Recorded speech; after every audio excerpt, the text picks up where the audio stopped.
Praise the Lord, Way of Life, and everyone who is joining us online again. Thank you so much for that. It is so good to be here after having had missed last week when everything just said, yeah, no, this isn't happening today. But even in that time, God showed and He moved and He worked and showed me some things. And it just goes to show no matter what we think is going on, no matter what, we might get confused and think this was supposed to go this way, but that's not always the way that it is. And sometimes God allows things to happen because He needs you to learn some lessons. He needs you to take some time and listen.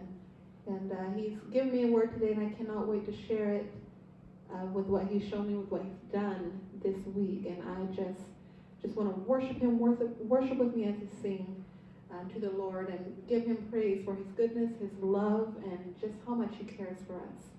Hallelujah.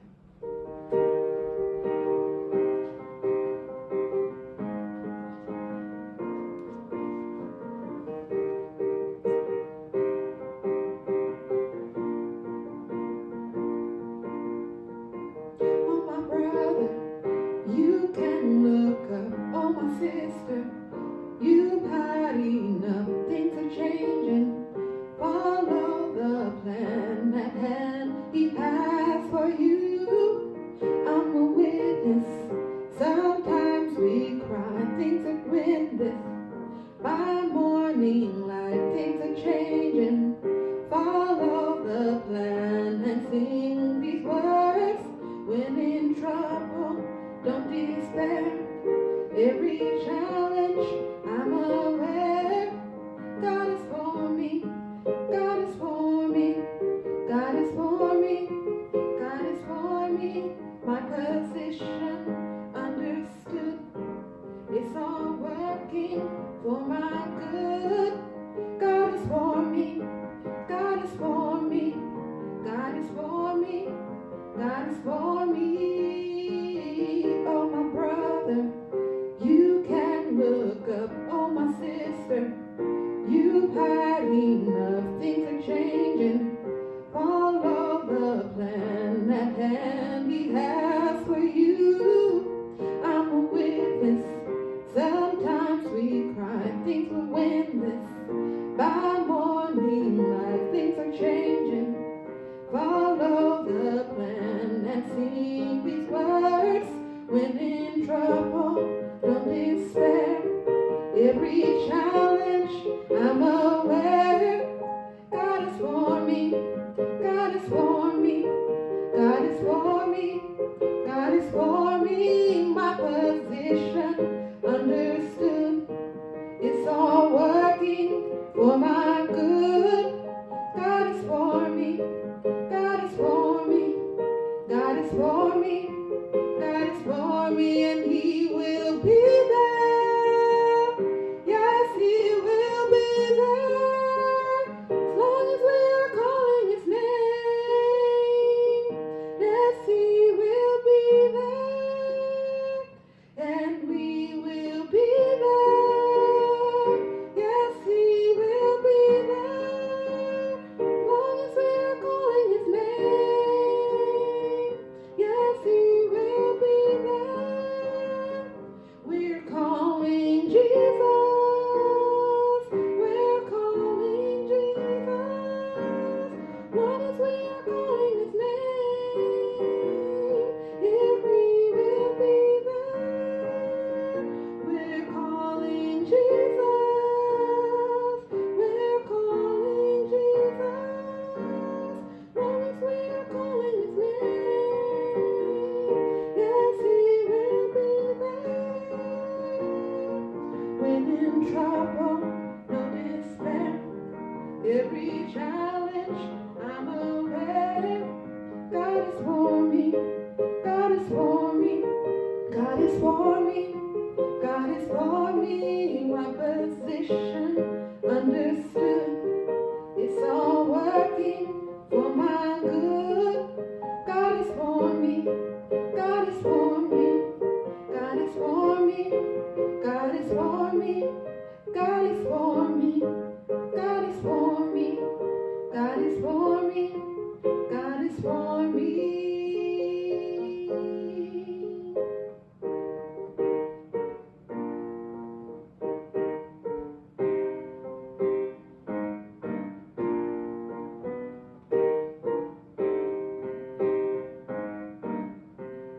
Like the dew in the morning, gently rest upon my heart.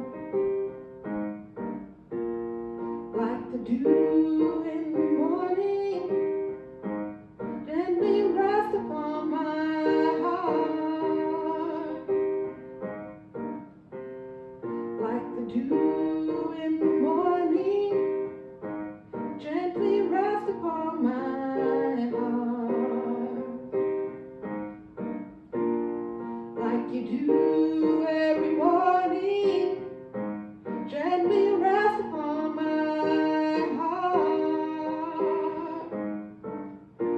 And we say, rest, Jesus, rest, Jesus, rest, Jesus, like the dew in the morning. Rest, Jesus, rest, Jesus, rest, Jesus, like you do in the morning.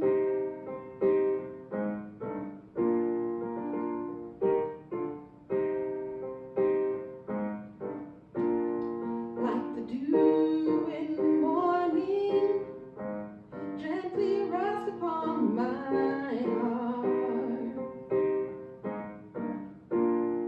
Like you do every morning, gently rest upon my heart. Like the dew in the morning, gently rest upon my heart. Oh, like you do every morning, gently rest upon my heart. So we say, rest, Jesus, rest, Jesus, rest, Jesus, like the dew in the morning. Rest, Jesus, rest, Jesus, rest, Jesus, like the dew in the morning. Rain, Jesus, rain, Jesus, rain, Jesus, like the dew in the morning. Move, Jesus, move, Jesus, move, Jesus, move. Say, yes, Jesus, yes, Jesus, yes, Jesus, yes, Jesus.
I had found it quite interesting that so the week before the week I was out, so before last week, God had given me the message to teach on peace, and I was kind of talking about it, and I thought, Lord, I feel so hypocritical.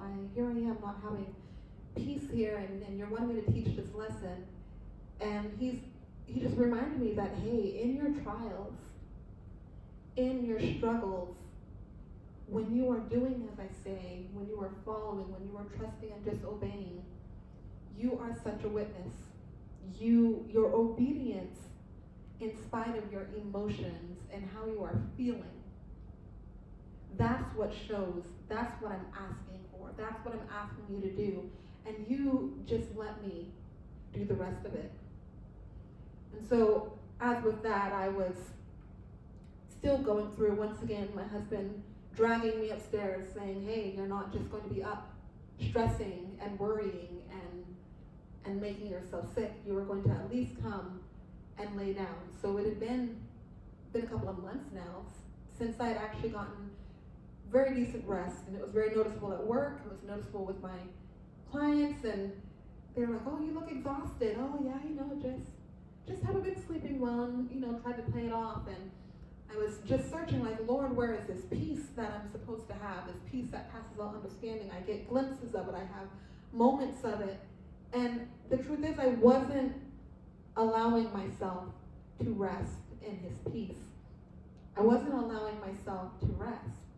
See, when God says, cast your cares on him, if you've ever seen a fisherman, when they cast a line out, they're not just kind of throwing something. No, they get that and they flick their wrist. I'm not an expert fisher person, so forgive me, all true fishermen and women out there. But they flick that out, and that reel, it's not just this kind of short line. It lengthens and travels and shoots far out on the water. And typically, they don't want to reel that in until they feel something on the end of that, until they have, their fish. Now, you have that disappointment at times when sometimes, oh, it's that old boot, or oh, it's this, or it's that. Or you've met people when they're really impatient. And so they throw that reel out, they cast it out, and then they just immediately start rolling it back in, and they're left with nothing but a hook. And, you get a little frustrated, like, hey, but when you cast your cares on God, when you cast that out on the water, you're going to let that hang out there until the time. Until God says, okay, let me give you a little tug for you to take back what I have now changed, the situation that I have now changed. And you feel something kind of wiggling, and you kind of got the struggle of bringing it back, and next thing you know, you pull it up and you've got this sustenance, you've got this fish, and it was this big. Just kidding. But everyone likes to, there's a difference in casting your cares. He's saying throw it out there. You don't know exactly where it's going to land, but hey, God is everywhere.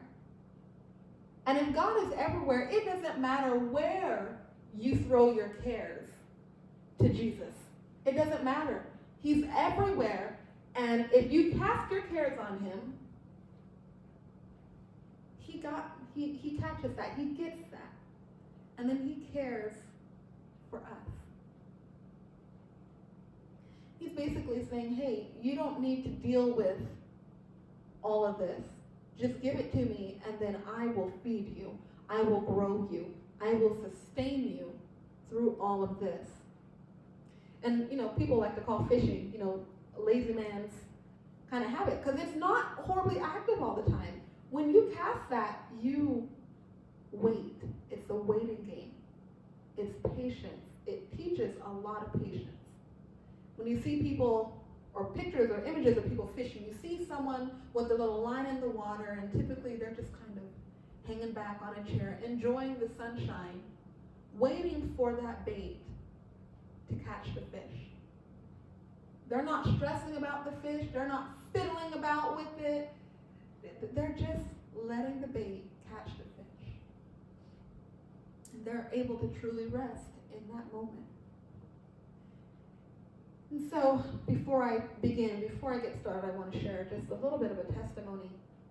So like I said, going past a lot of things going on, a lot of family things going on, a lot of personal things going on, and just, I was just overwhelmed and once again, not getting rest. And so, due to all of this, I had forgotten to pay for my license renewal.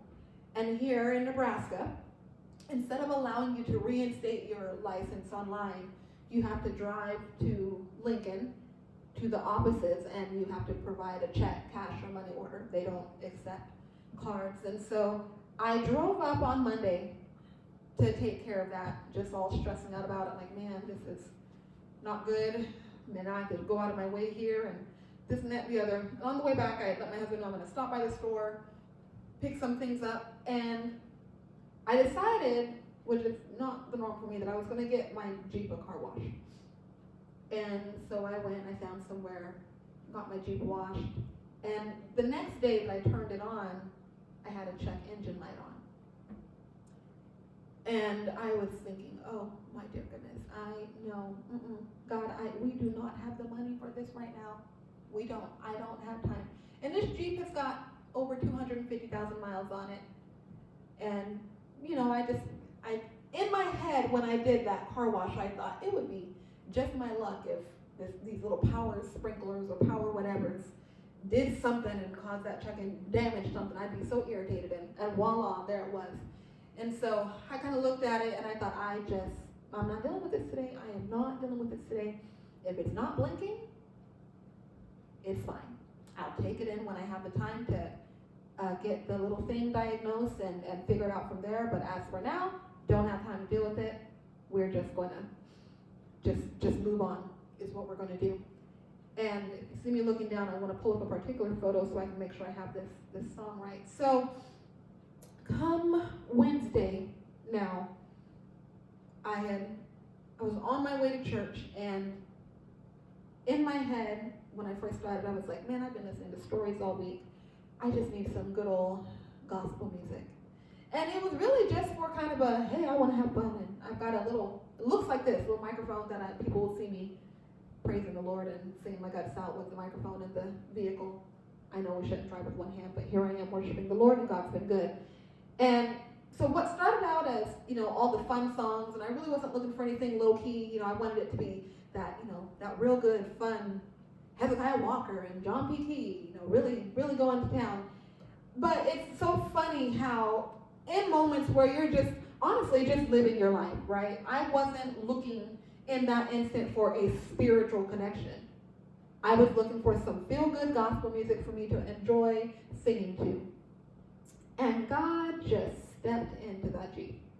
And next thing you know, another song comes on, and I wanted to change it because it was kind of slow, but oh, it's such a good song, and I began to sing, and I began to worship God, and it just, the whole atmosphere in my Jeep began to change. And so I was using Apple Music, and basically the Genius, where it just kind of finds similar songs. And so I find a lot of new music that way. And so this song came on called Take Me Back by Maverick City Music, I believe, featuring Dante Bowie. And I have found that I enjoy Dante Bowie's voice. I tend to like his songs. And so once I saw that it was featuring him, I was like, oh, this is going to be kind of a song that I enjoy. And as I began to listen to that, the Spirit of God began to move so strongly. And basically it was saying, take me back to the time where, I fully trusted in you. Take me back to the beginning, before all of this other stuff got in the way. Take me back to that. And as that atmosphere continues to shift and change, they got to a part in the song where he's saying, I remember when you freed me. I remember when you healed me. I remember when, I believe it was rescued me. But in those three little lines, each time, when you healed me, God gave me a very specific image in my head. And I remember when you freed me, and he gave me another very specific time. He brought me back to a landmark that was so palatable that I was in shock. Because that's not something that normally happens. Normally it's, oh, I kind of remember the things you freed me from, the things you healed me from, but nothing, that really stood out. And I've had some things that stood out in my life, but it just doesn't tend to happen. And it was just such a sharp image in my head. And I sat there stunned because in one of those instances, I had tried to take my own life. And he had said, not today. He wasn't allowing that to happen. I had gotten to the point that I didn't see any point of living anymore. And he stepped in and he had changed. And the other two times, they were such big, pivotal moments in my life of him reminding me, like, hey, do you remember this? Yes, I did. And so as I began to weep at this point, Dante Boy, I believe it's him, began to a bit of a dialogue. And at one point he's saying, you know, God is telling me right now that the things that you're asking, the things that you need, he's simply saying, ask me, I want to give them to you. Ask me, right now, the time is now, ask me, I want to provide this for you. And I felt God say, the time is now, ask me, tell me the things that are bothering you, speak them out loud and tell me, because I want to do it for you. And so, of course, myself, I'm always, oh, Jackie, God's not, he's not going to talk to you like that. Get over yourself. And he said again, hey, the time is now. It wasn't the time that he was saying it in that song. It wasn't just when that song came out. In this moment, what he's saying right now, in this moment, the time is now. Ask me. Tell me the things. Cast your cares on me so that I can provide. I want to provide these things for you. And I still was kind of like, okay, yeah, now you're just really, oh, this is just emotionalism, Jackie, pull yourself together. And so as we kind of continued, I stopped and I thought, you know what? But if this is you, God, if this is for sure you, I don't want to miss the moment. I know that I can pray to you at any given time. I know that I can tell you my needs at any given time. I know that I can ask you for things at any given time. But if you have stepped into my Jeep and sat here with me and said, hey, right now, in this moment, as he is speaking through the radio, I want you to tell me the things that are bothering you, the things that you need, the answers that you need from me. Tell me, because I'm going to do it. I thought, I don't want to miss that. I don't want to miss the opportunity for me to go to Dad and say, hey, Dad, I need this. And Dad says, okay. Because even though God knows, he still wants you to speak to him. And so I did. I began to say some of the things. I said, okay, you know, Lord, this and this and this and this and this, like these are weighing on my mind. I'm so stressed to the max. I don't know how this is going to go. And right now, it's not looking good. It is not looking good. And I know that you are God. And I know that I should have better faith. But this is kind of like that deadline where we're at because, and it's so funny, we like to give God deadlines like he doesn't know things. This is where we're at, God, and so this and this and this, and this and this and this. And I kind of moved on to the next song and a couple of other songs. And I was nearing church, and I looked up and I saw that ridiculous check engine light, service engine light. And I said, oh, and if you can just fix this Jeep and whatever this service engine light is going on, if you can just fix it, that would be great. And then I thought nothing else of it. It was kind of a flippant, oh yeah, and that stupid thing, can you take care of that? And so I went and we're listening to the service, and our teaching pastor, Jeremy Cole, was teaching that day, and it was basically dealing with rest. And I felt like he read my mail, aired my dirty laundry, and was just really driving some things home, and I was just kind of chuckling on the inside like, wow, God, you seriously have some serious jokes. I was not able to preach this last Sunday because my body did not allow me to. I tried, and I had to turn back around and go home and basically have some forced rest. And here he is, speaking some more on rest. And service was over. We didn't have choir practice, so I thought I'm going to go ahead and head home early since I have to go to work tomorrow morning. And before I headed out, I thought, well, I better use the restroom before I go home because it's an hour and a half drive. So not thinking, I went to pre-start my Jeep. Now, the thing is with my Jeep, if the check engine light is on, you cannot pre-start your Jeep. It doesn't allow it. It's a safety feature. You can't use all four-wheel drive. It's a safety feature. So, not thinking, I went and I pre-started my Jeep. Saw the lights turn on, and I went to the bathroom.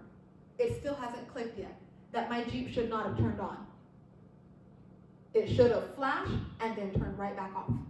That's what should have happened. I go to the restroom, get all my stuff, I walk out. Ah, yes, it's chilly out. My Jeep's going to be nice and warm. I get in. It's still not clicking that my Jeep should not have been on. So I get in, and there was a song on. I don't know what the song was. I typically don't listen to a lot of female artists.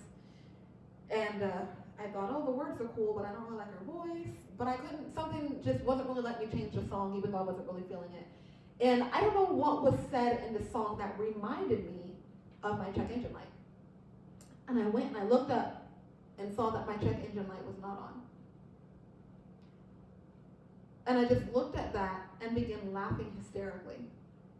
And then I began sobbing. And just had a whole time with the Lord in that moment. Because here I was this whole time going, yeah, God's not talking to me right now. You are just being emotional. And he's saying, hey, the things that you have need of right now, now that I finally got you alone, now that you finally got to the point where you're, not, I want you to talk to me. I want you to tell me. I want you to ask me. And he took care of it. And let me tell you, that Jeep never sounded so purring like a kitten. I mean, just smooth ride home, no shakes, no bumps, no jumps, no nothing. Like a brand new, lovely, nothing going on. And that check engine light has not come back on since. And I know that he fixed it. I know that he fixed it. And I said, okay, God. You brought me back to these 3 very specific times where you completely changed the direction of my life. Okay, it wasn't just me going here and then I just took a slight angle. No, I was going here and God said no. And you turned me around to something so much better. And I said, okay, if you did this check engine light, I know that the things that I just told you while I was on my way to church, I know that you're going to take care of that. And I don't have to worry. And that night, for the first time in months, I got a fully rested, full night's sleep. I don't know if my husband remembers, but when I came upstairs, he looked at me and his eyes were very startled. Like, what are you doing up here? I didn't have to go downstairs and tell you you're coming to bed no matter what. And I woke up the next day and I went into work and everybody was like, wow, girl, did you have some extra coffee this morning or what? And I said, oh, I got so much sleep. I feel so good. And they're like, you look good. You look so good. And I said, well, God has been good. God had to take me back and remind me of the times that he had already taken care of me. And so it made me think about David when he was fleeing. In Psalm 3:1, Psalm 3:1-3. It said, Lord, how are they increased that trouble me? Many are they that rise up against me. Many there be which say of my soul, there is no help for him in God. But thou, O Lord, art a shield for me, my glory, and the lifter up of mine head. He's saying, hey, all of this stuff that's happening, you are going to take care of me. Then I went to Psalms 4:8, and it said, in peace will I lay down and sleep. For you, O Lord, make me dwell in safety. You make me dwell in safety. I forgot the one verse. I'm sorry. I laid me down and I slept, and I awaked, for the Lord sustained me. Psalm 3 and 4. But in peace will I lay down and sleep, because you make me dwell in safety. Safety isn't just safety from the physical things, because I have found that we struggle more with our minds than we do with the other things. The enemy, he has found that it's easier to attack our mind.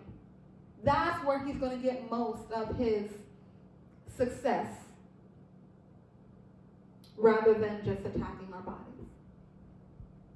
When I was very, very young, I told God, I said, God, I want the gift of healing. I want that gift. That is the gift that I desire more than anything in the world. I said, but not just healing for the outside things, not just cancer, not just a broken arm. I want the gift to help people heal the hurts and the broken things on the inside. Because it's the hurts and the broken things on the inside that decide which direction your life is going to go, which way you're going to go, how you are going to act, how you are going to treat people. See, if you're walking around and you're still carrying this hurt, you're exhausted. You are so tired. And science has shown you are tired on a physical level. When you're carrying all of this, your brain is still detecting a threat. Doesn't know what the threat is. It just knows that there's a threat.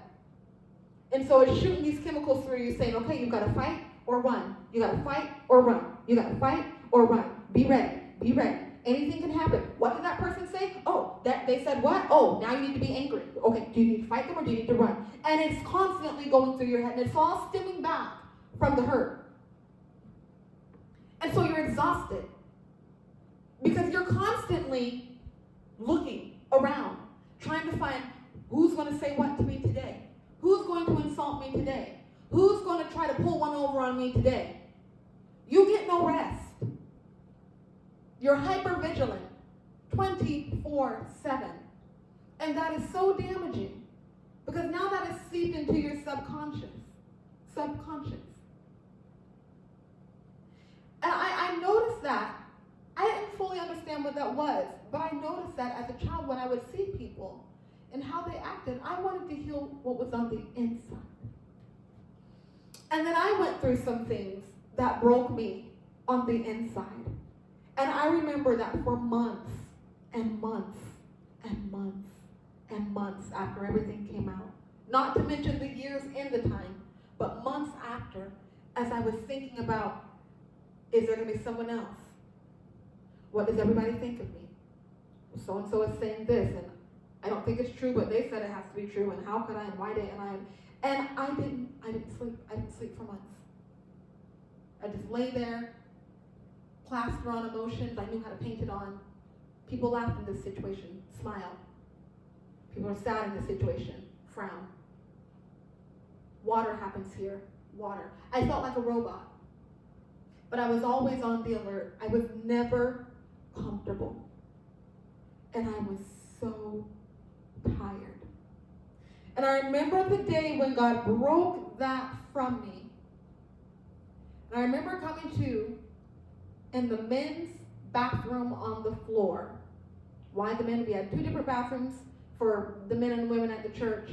And I didn't make it to the other one. And I was just such a mess that finally they just pulled me into the men's bathroom and laid me down. And I remember wailing and screaming and crying, and to the point where I was speaking in tongues. And then all of a sudden I woke up. I had fallen asleep on the bathroom floor at church. The men's bathroom floor. It wasn't even in a woman's bathroom.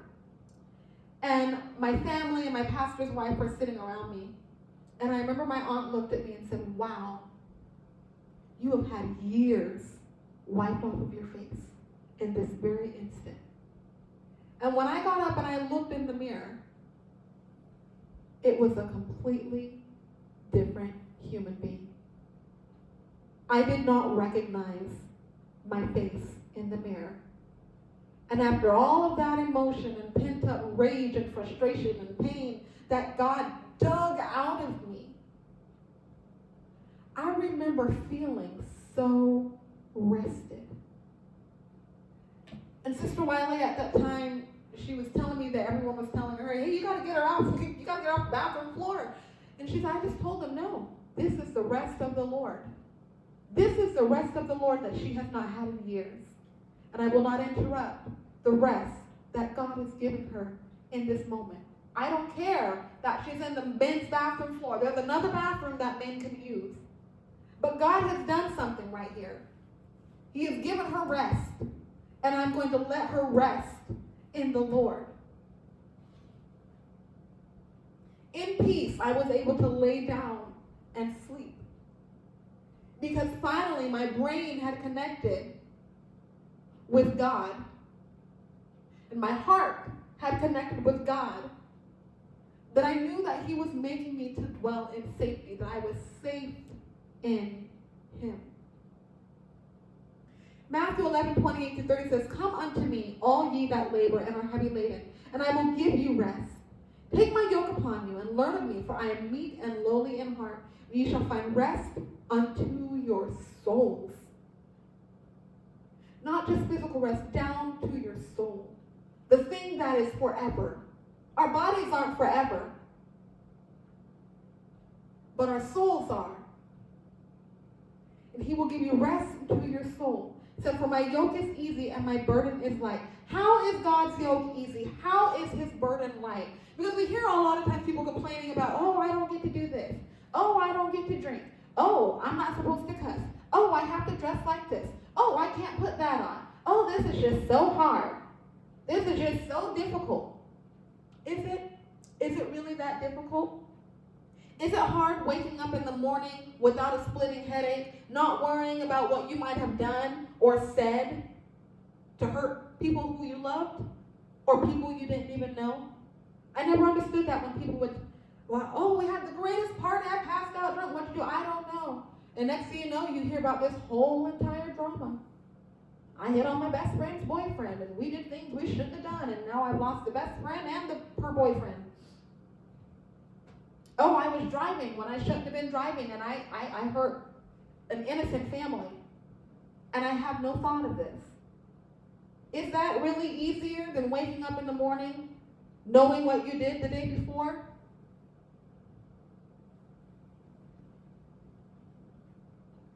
I don't know. I think it's easier personally. Doesn't bother me at all. For me to cover up, is that so hard? After what I went through, I didn't want anybody to see me. But the world wants to tell you, oh no, it's liberating to show every piece of yourself. Victoria has no secrets. It's a lie. Yeah, well, within your own home, Victoria's secret away. But when you're outside of the house, is it so hard to respect yourself? Is that such a hard yoke? To know who you are, to know that you are a child of the King, men and women. Because you don't see the King's children out naked. They are covered in fine raiment, goodly apparel. The things of the highest value adorn them. Is that so hard? No. Is it so hard not to lie, to steal, to cheat, to commit adultery, to commit idolatry?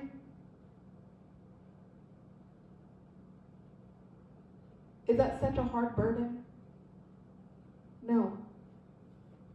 No, it's not. See, when you live under the yoke of God and you carry him with you, the rest that you get to have in your soul is unparalleled. When someone treats you badly, you can know beyond a shadow of a doubt, if you're living right, that you didn't do anything for them to treat you badly. And you can just live in that peace of, well, I don't know what's going on with their day, but no one can really say that I did anything. They're going to look and say, oh, this person, she was perfect, and this person went crazy. Instead of, well, yeah, I was telling gossip about her, but only my best friend knows, so I don't think anybody else is going to know, so, I'm going to look good anyway. She went off for no reason. Only my best friend knows what I said. The truth will out. Your best friend has another best friend somewhere who she told a little something to. It'll out. The moment you tell somebody else, don't trust, unless it's the Lord, that it is truly private. It's not. And so you're going to live with that, knowing in the back of your head, yeah, I did that. I want to be outraged right now, and I want to show myself to look good. But if anybody knows what I did, it's going to change the whole entire story. Now you're not feeling rested. Now you're stressed out. Yeah, I told that lie to my boss. But I did it anonymously. How does anyone know it's me? Yeah, it was just because I was jealous. Because they do a better job than me, and I wanted them to not be the head of that project. I was hoping it would be me. And now it is me. But nobody knows it was anonymous. But that's going to be in the back of your head. Not allowing you to have rest for being dishonest. You have to rest. But God himself, he's always been the example. He's always given us an example of what we're supposed to do. So he not only exemplified spiritual rest, emotional rest, mental rest, as he showed that, but also from the very beginning, he showed that we need to have physical rest as well. Because if we don't have physical rest, we can mess a lot of things up. In Genesis 2:2, it said, and on the seventh day, God ended his work which he had made, and he rested on the seventh day from all his work which he had made. Exodus 28 said, remember the Sabbath day to keep it holy. What was the point of the Sabbath day? Worshiping God, but also to rest.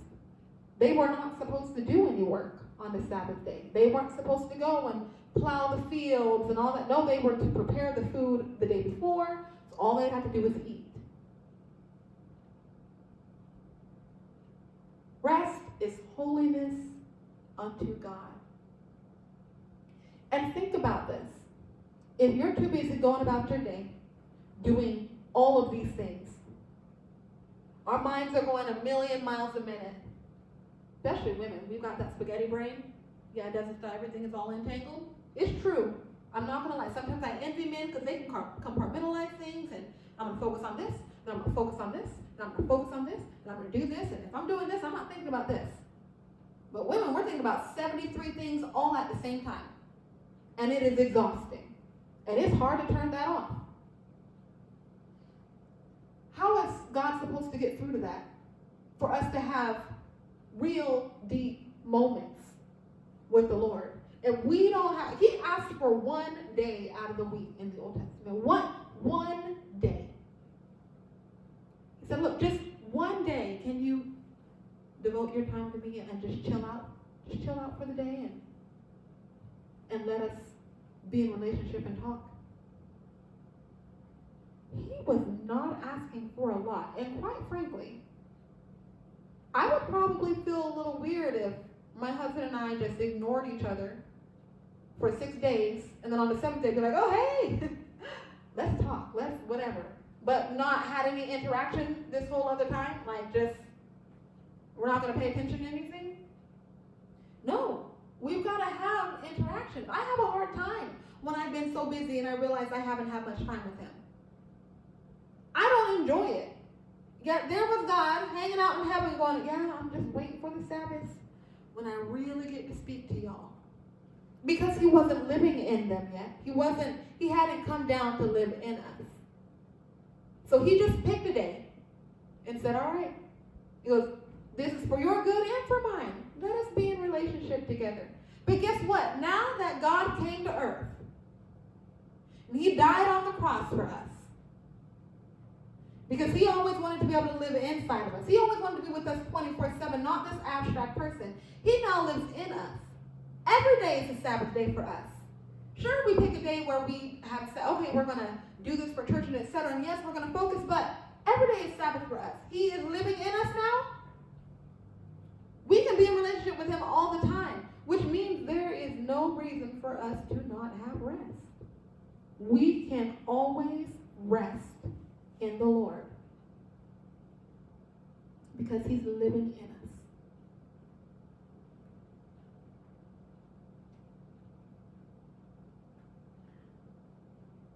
Take his yoke. Let him be our shield. Let us have his rest that he has designed for us. We are in this world and we have to work. We have to be productive members of society. Our job is to go ye therefore into and teach other people. Yes, it is.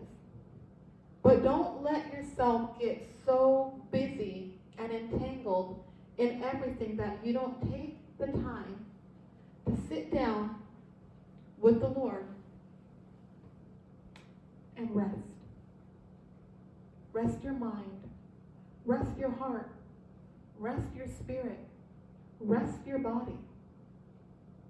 What good are we if we can't communicate with the Lord?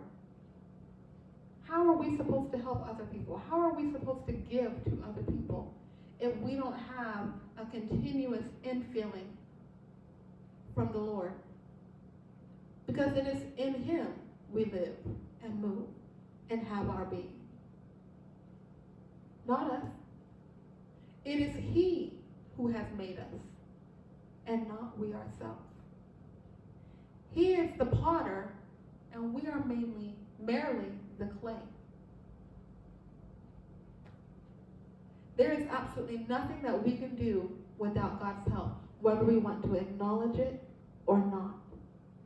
But if we go through our life not acknowledging it, running constantly, physically, mentally, and not taking that time, we're going to be so tired.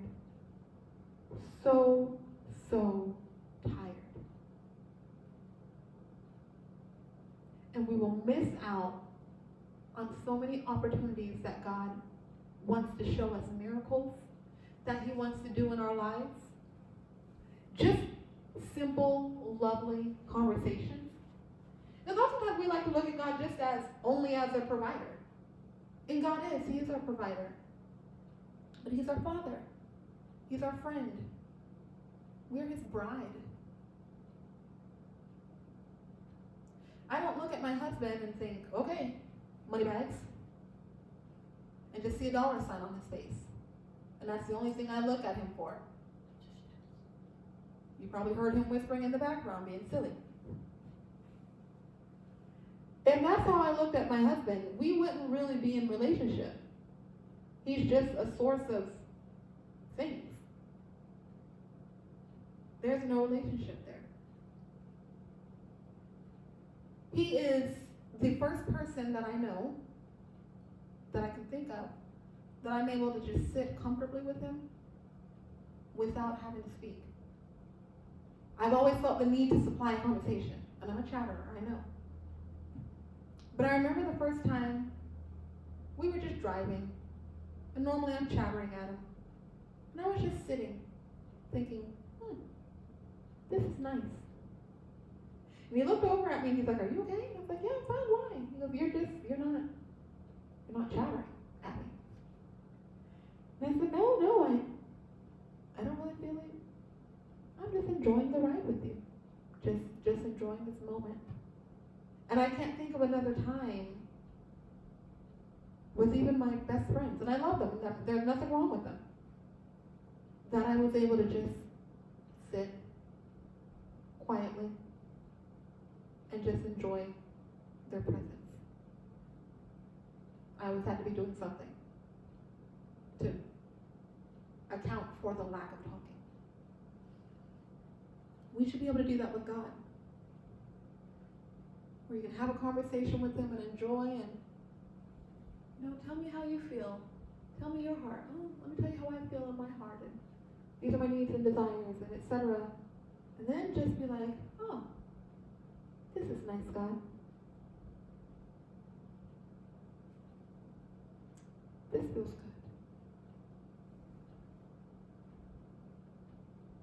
He showed me all last week little things show me that, hey,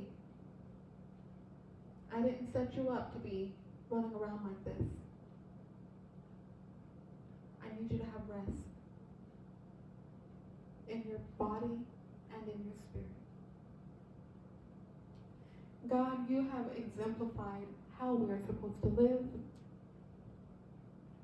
You have shown us that we aren't supposed to worry about these things because you have already taken care of everything for us. We are living in this world, but we are not of this world. And you gave us this world to enjoy as well as be a part of, as well as work, as well as do other things, but you gave it to us to be able to enjoy it. God, I ask that you help us to find rest in you, in our trials, in our tribulations, in our joys, in our sorrows, that we can find physical and spiritual and emotional rest. Help us not to become so entangled in the cares of this world that we don't ever allow ourselves to turn off and stop and recharge and enjoy the love and the gifts that you have given us so lavishly. And we're so undeserving of everything that you've given us. We are so undeserving of all that you have done. Yet you constantly remind us. Constantly.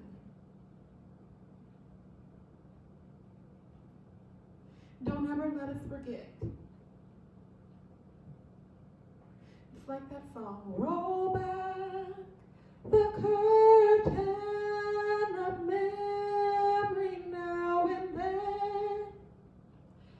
Show me where you brought me from to where I could have been.